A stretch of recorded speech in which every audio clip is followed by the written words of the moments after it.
كنت لابس بنطلون اسمر وقميص روز، وماسك في ايدي شنطه سمراء مكتوب عليها قائد، كان فيها لبس بتاع اللي انا جاي بيه من الشغل وانا مروح. فطلع الاثنين شباب فوق الخزان، انا طلعت بعديهم. طلع بعديهم معايا بعدية شاب لابس اسمر في اسمر، طلع معانا فوق. طلعنا احنا الاربعه فوق. اول ما طلعنا فوق قالوا لنا طب احنا ننام هنا على الخزان بحيث ان احنا نستخبى منهم محدش يشوفنا. قعدنا على الخزان ان احنا هنستخبى. فمن كتر الخوف من كتر التوتر، في اللي هو كان لابس فانيلا حمراء ده طلع التليفون وكلم حد من اهله بيقول لها الحقيني انا بموت، اتصلي على اخويا واتصل على ابويا وقول لهم ان انا بموت، انا في سيدي جابر، انا في شارع مشير، ان اخوانا هيموتوني. بدأ يصور. فانا قلت له اهدى اهدى، ان شاء الله هنطلع منها على خير. مش في دماغي ان هم هيطلعوا وان فعلا هيموتونا. انا مفكر ان هم هيطلعوا هيضربونا، ممكن يكسرونا، ممكن هم يمسكونا يسلمونا، ممكن يعملوا معانا اي حاجه، لكن يموتونا ديت ما جاتش في دماغي. اول ما طلعوا بدأوا يلفوا في السطوح. بعد كده طلعوا لنا فوق الاوضه اللي فوق الخزان. كان واقف واحد شيخ ملتحي لابس فانيلا حمالات بيضاء ولابس بنطلون ومعلق شاره من ورا مكتوب عليها لا اله الا الله، وماسك مطوه في ايديه. طلع علينا فوق، انزلوا انزلوا، انا هموتكم، انا هموتك، انزل يا كافر، احنا مسلمين. ونتشاهد ونقول له احنا مسلمين ونعيط والله احنا مسلمين.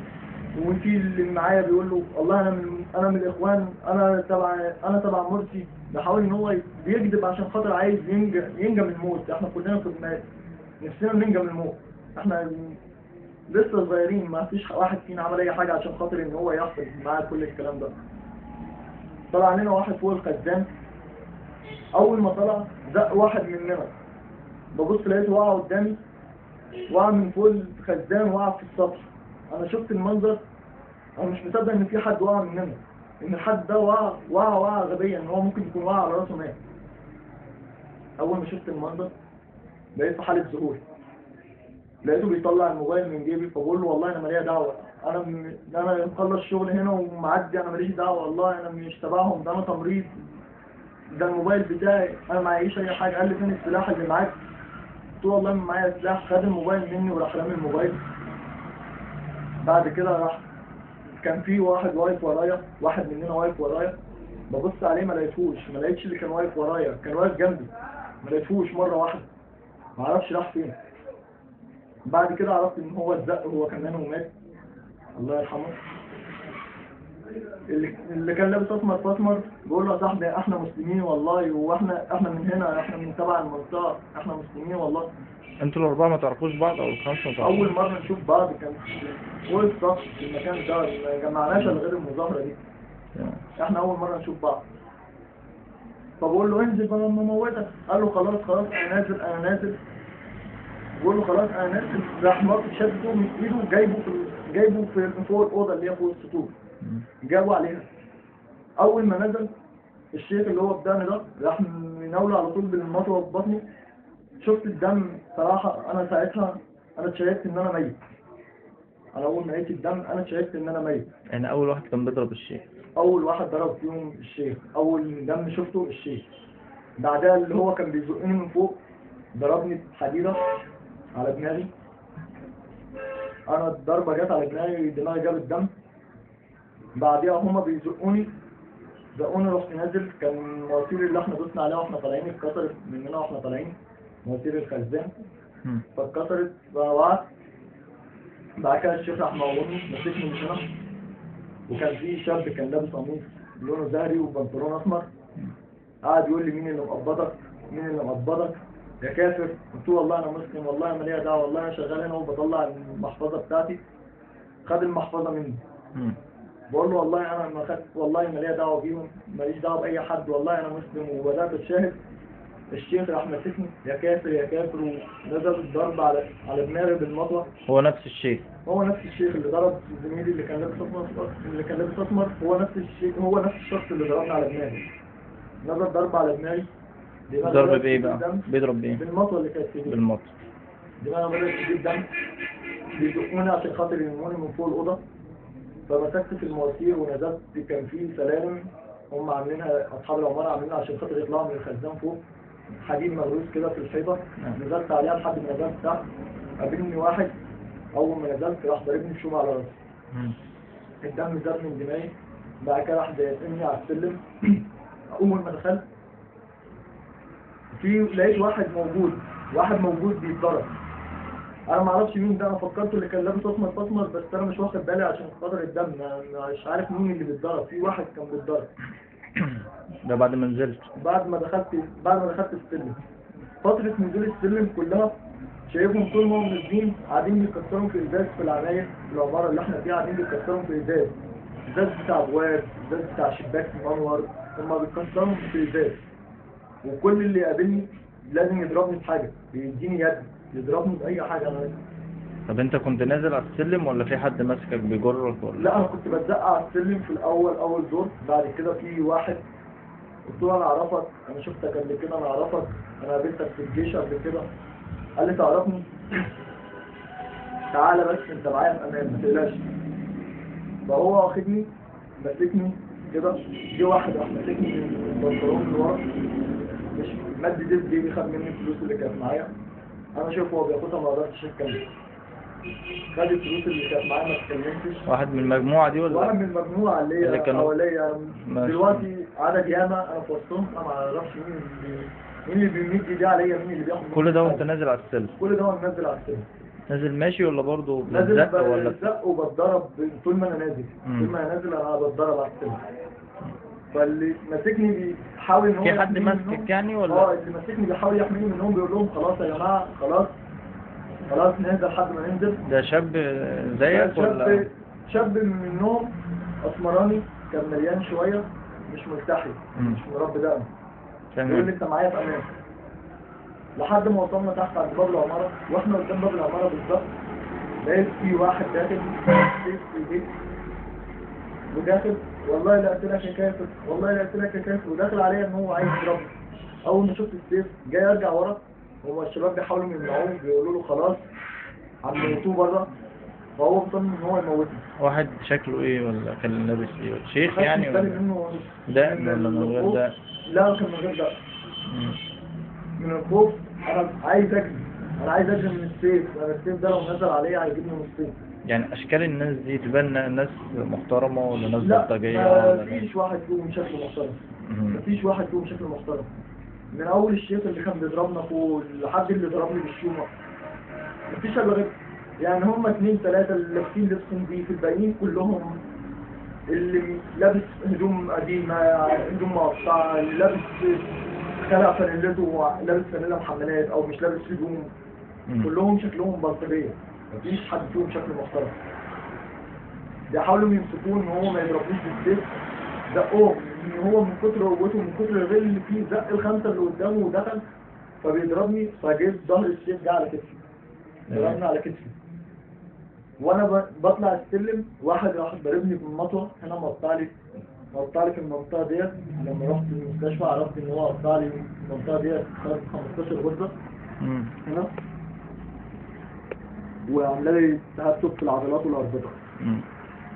في ايه الاصابات اللي عندك؟ عندي هنا 30 غرزه، عندي هنا 15، عندي هنا كسر في المفصل، وهنا في غرز مكان ما كانوا عايزين يقطعوا بايدي، وهنا في ضربة مطوة بس واخدة 5 غرز بس بسيطة. في بقى ضربة راسي هنا مش عارف بعد الغرز، وفي ضرب في عيني هنا، وفي كدمات بقى في كل جسمي، في ظهري وفي كتافي. قالوا لي ان في 50 غرزة في راسك. هو انا مش عارف العدد صراحة، يعني هما كانوا بيقولوا لي ما احناش عارفين نقضوهم. يعني هو الدكتور اللي خيطني قال لي يا ابني كتير، قال لي بس احمد ربنا انت احسن من غيرك، انت في ناس ياما جت وماتت، في ناس ياما جت واتشرحت وما كناش عارفين نخيطوهم. في حاجة تانية في جسمك؟ لا هم دول. مين اللي وداك المستشفى؟ هم جماعة شباب من شباب الاخوان. اللي كان معاك؟ شباب من شباب الاخوان. الشخص اللي نزلك من فوق يعني؟ لا مش الشخص اللي نزلني من فوق، انا الشخص اللي نزلني من فوق سابني اول ما وصلت مدخل العمارة، لما لقى التاني هجم عليا بالسيف سابك ومشي. سابني. الثاني ان هو مصمم ان هو لازم يضربني بالسيف. وبعد كده طلعت اجري، دخلت ان انا بستخبى عايز اهرب منه، واحد راح مقابلني، راح ضاربني الضربة ديت مم. بالمطوة وهو قاعد على السلم. مم. دخلت في زي تحت في السلم كده بستخبى منه، دخل ونزل يضربني بظهر السيف على ظهري وعلى دماغي مم. ويقول لي يا كافر يا كافر، فانا عامل ايدي كده عشان خاطر احمي راسي. ده كل ده تحت بقى، ده في كل ده الشارع، في المدخل، مدخل نفس العمارة. المدخل نفس العمارة. مم. بعد كده راحوا مشديني، راحوا مرميني في الشارع بره. مم. حاولت ان انا اقاوم واجري، واحد راح واخد لي رجليا هنا، قطعها لي من هنا يعني 30 غرزة، شرط فوق بعض، يعني 3 شرط فوق بعض. مم. كل واحدة فيهم في 11 وفي 9. شفتها من منظر يعني. مم. الحمد لله، الحمد لله على كل حاجة. الحمد لله. اتضربت انا، قعدوا يضربوني، فواحد بيقول لهم خلاص خلاص سيبوه هيموت. اول ما سمعت كلمة هيموت، يعني سبحان الله ان انا جاتني ان انا خلاص انا مت، انا اعمل نفسي ميت. بدأت اتضرب، سلمت ان انا ميت، عملت نفسك ميت. عملت نفسي ميت. قعدوا يضربوا فيا، واحد ضربني بحاجة في عينيا ما شفتش بعديها من كتر الدم. بعد كده واحد ضربني بالرجل في عيني. كل ده على الأرض في الشارع؟ كل ده على الأرض. مم. فبدأوا خلاص سيبوه، سيبوه خلاص. لما لقوا من بتوع التجاوز بدأوا يهجموا تاني عشان خاطر يخلصوا من اللي بيتضربوا في الشارع قدامهم. خدوني وطلعوا يجروا بيا جوه الشارع. وصلت لحد عند الترام. أول ما وصلت عند الترام، من كتر وأنا باجي وهم شايليني وبيجروا بيا، برضه اللي بيقابلني بيضربني بالرجل. ده الترام في المحطة ولا الشيخ؟ الشيخ. الشيخ. مم. قبل المنطقة الشمالية على طول. مم. انا مدارب كل اللي حواليا، بس انا يعني خلاص بحاول اقنعهم ان انا مت عشان خاطر يسيبوني. على شريط الترام بالظبط سابوني وقعدت. كان في منهم ستات كان باين عليهم ان هم يعرفوا حاجه في الطب. في واحده فيهم بدات تحس لي النبض هنا، قالت لهم ده لسه في نفس، خدوه اطلعوا بيه على المستشفى. لقيت واحد راح قايل لهم نقطع ايدي الكافر اللي بيحدفنا بالطوب، وواخد ايدي خلاص بدأ ان هو يقطع. خدت فيها 12 غرزة بعديها. مم. نقطع ايدي الكافر اللي بيحدف بالطوب. الناس راحوا مشدينه، خلاص سيبوا ده جريح خلاص. وراحوا شايلين الشباب وقالوا عنهم ان هو اخواني عشان خاطر ايه يعدي، وما حدش ينزله في الارض عشان لو نزل في الارض مش هيطلع تاني من المكان. شالوني وكان في عربية ملاكي حطينا على ظهرها. من الإخوان برضو؟ ده كان كلهم في مظاهرة الاخوان. يعني اللي ودوكوا المستشفى إخوان اللي برضو؟ ودوني المستشفى اخوان، واول ما دخلت كان كله هناك مفكر ان واللي ضربوك إخوان؟ اللي ضربوني الاخوان واللي دخلوني الاخوان.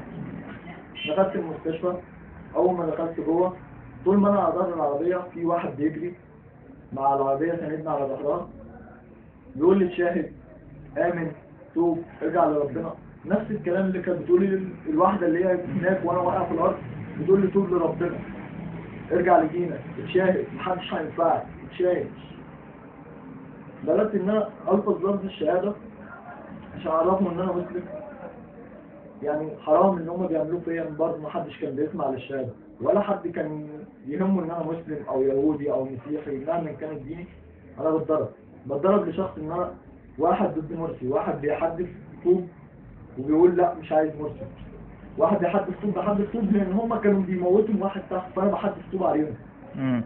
وهم كانوا بادئين برضه يعني انت بتحدف طوب بتخلص واحد تحت؟ بخلص واحد تحت، وهم كانوا بيحدثوا بيضربوا نار حي. هما كانوا معاهم مسدسات هم بيضربوا حي. انا شايف مسدس مع واحد فيهم تحت، انا شفته مع واحد فيهم. ما فيش واحد فيهم كان ماشي ايديه فاضيه، اللي واقف قدامي يا ماسك سيف يا ماسك مطوه يا ماسك مسدس. وهو شفت مسدس صراحه، هو مسدس واحد اللي شفته، وشفت بعديها مطاوي كتير، وشفت سيف، شفت آلات حادة كتير. ان هم ما بيستعملوش غير بآلات حادة. لما رحت المستشفى في حد استنى معاك ولا؟ لا، لما دخلت المستشفى شالوني العساكر هناك ودخلوني. مستشفى ايه بقى؟ مستشفى مصطفى كامل، مستشفى مسلحة. دخلوني على الاستقبال الطوارئ هناك. بدأ الدكاترة يخيطوا فيا، 5 دكاترة بيخيطوا فيا. أول ما دخلت هناك طمنت الحمد لله إن أنا خلاص وصلت المكان هيشرطوا لي فيه. بدأت أتوجع وبدأت إن أنا يعني أشتم في جماعة الإخوان وأشتم كل من مد ده عليا وأتحزن عليه. الحمد لله، الحمد لله إن أنا عايش لحد دلوقتي. الحمد لله، والف حمد لله على سلامتك. لا يسلمك.